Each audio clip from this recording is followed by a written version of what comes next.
Brandon from Zade Comics, artist and co-creator on the graphic novel Magic Cop on Indiegogo right now. So check the description for a link to that. And I'm just one half of the two best-looking brothers in all of comics.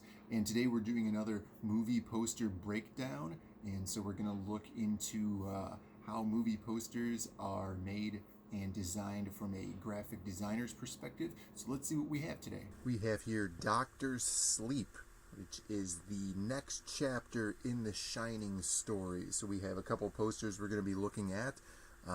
They are both pretty cool and completely different from each other, which is really nice, and it's going to make for a really, really good breakdown.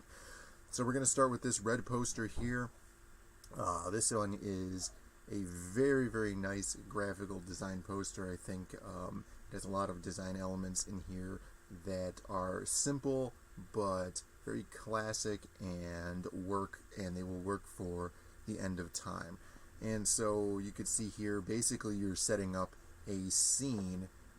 So we have the main character here, played by Ewan McGregor, and then we have the child here, and then they're kind of facing off, and then that goes back or calls to the tagline, which says dare to go back. And we have these two here facing each other kind of in a confrontational stance, which is giving the viewer the sense of that there's conflict going on here. It's not quite as much as you would get if there was like fire or an explosion or something like that going on here. Then we have the red, just red color here is really great for, obviously it's a horror movie or a thriller movie, so we're going to convey that message with the color. We have the kind of gradiated scale, which is bringing the darkness from the sides here into the lighter areas, which are toward the center, which is a nice way to bring the eye towards the center. And then we have the way that the hallway is bringing our eye from what is the biggest part of this poster, which is right here. The eye is then drawn up past the text up into the main character up here, who has a nice bright background for a nice character silhouette here with his kind of power stance as he's walking to face his demons, seemingly, which is what I'm getting from the dare to go back type of thing. As a note here, this is very important, they put the next chapter in the Shining story. When I had seen the trailer, I didn't quite understand what was happening until my brother had told me. He had seen the trailer prior to me, so he had explained that it was the sequel to The Shining, which is based on the book Doctor Sleep, or Stephen King's next novel that came after The Shining, where the child from The Shining grows up and then he has to go back or whatever.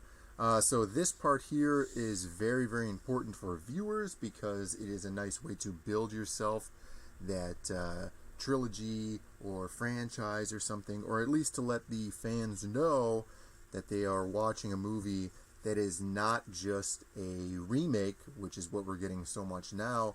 This is actually the next version or the next story in the Shining series.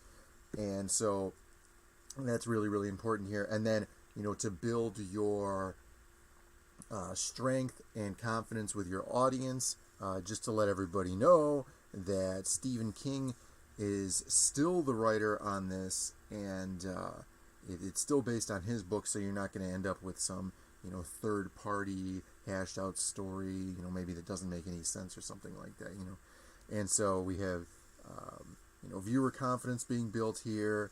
To avoid confusion, we have this on here, which is really nice. The typeface is very clean.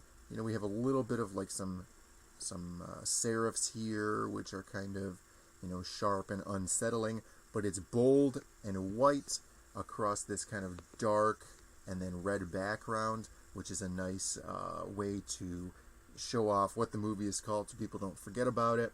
and then, we're still being able to convey our message of, the guy facing his demons, and then our eyes being drawn up and stuff. And then you have the standard stuff down here with, based on the novels by Stephen King, screenplay, and stuff like that.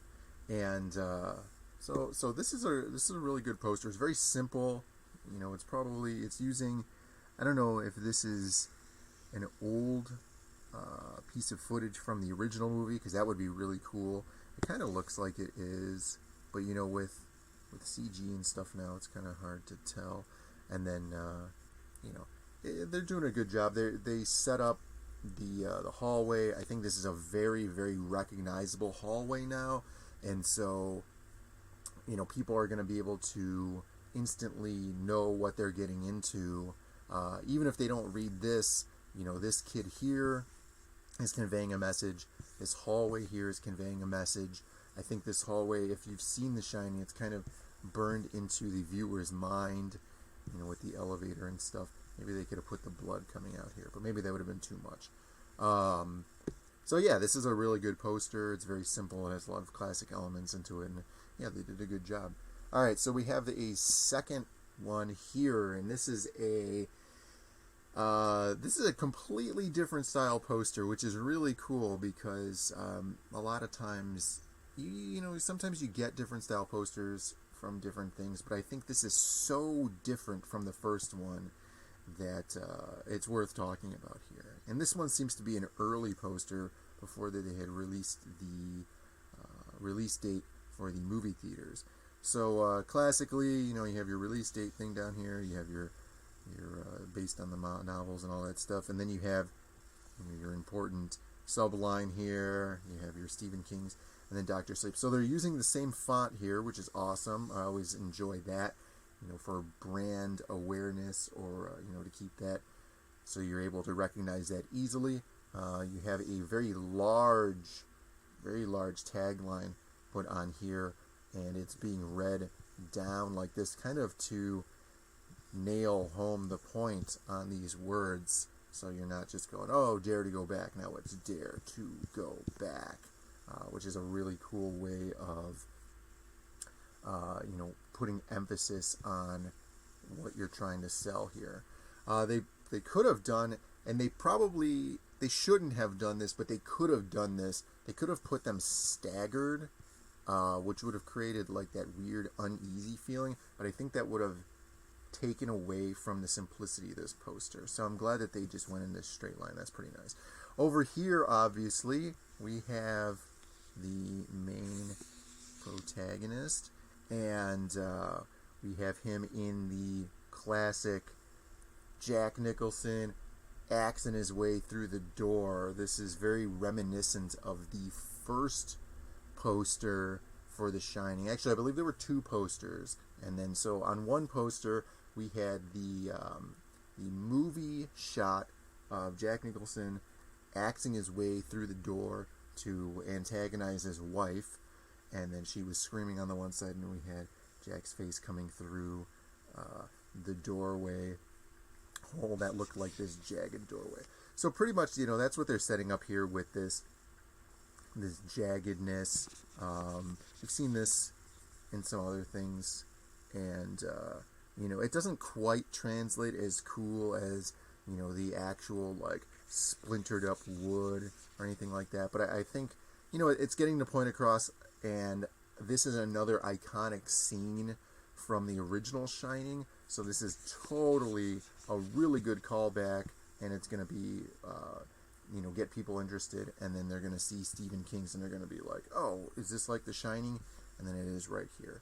And then the other thing about this poster that's reminiscent is that there was another Shining poster that was yellow, that was really bright yellow, and if you guys are familiar with color theory or watch the channel a lot, yellow is a really, really great way to catch the eye, and it kind of gives a movie poster a different feeling. It almost sets up that kind of like indie film or like low budget film festival film, which is really cool because a lot of times you get some really good psychological movies out of those film festival type films, and maybe that's what they're trying to convey here a little bit too. And that's what they're trying to convey with the original Shining poster, with the yellow one, where it had like, the big text here, and then it had like the guy's face, and he was like, oh my god. I think that this being a callback to that, but also trying to set up that in your mind that this is going to be a nice psychological movie with this yellow here. I think that's pretty cool. And if that's what their game is, that's a great job, because we get that feeling here from the yellow, from the simplicity of this poster. We have a lot of negative space here, so we have a lot of room to just focus on our main character. And then the title, this title here could have been a lot bigger. They could have put it across the whole bottom, or they could have moved this guy down and they could have put it up here, but they didn't, because they were really trying to convey a message. And with all the negative space and all of the solid color, that's exactly what they're doing, and they're doing a really good job here of that. So let me go. What you guys think? Do you guys which one's your favorite? Do you like the red one or the yellow one? Personally, I think the yellow one is a much cooler poster. If they would have done the real wood splintering here, I think that would have been cooler. But I like the red poster because it is more, it's a little bit more of a modern think on it, because you're just simply conveying the message of like a psychological horror movie because of the red color and stuff like that. I think this one's probably, with audiences now, I don't know, with audiences now, this one might be a little too meta for them. But yeah, let me know what you guys think. Do you like the red one or the yellow one? I know there's a couple of other posters out there that we haven't looked at, but I thought these two were really nice. And you guys gonna go see Dr. Sleep? Because I love The Shining, and Phil and I are gonna be doing another Shining video for you guys. So let me know in the comments. And if you guys want to help out the channel, make sure you guys go to zadecomics.com and check out our comic book Magic Cop that is on Indiegogo right now. And if you guys want to help out and get some cool art every month, and if you guys like beautiful women, head over to my Patreon at patreon.com/ZadeNinja. All the links are in the description below, and you guys can check those out, and we'll see you next time.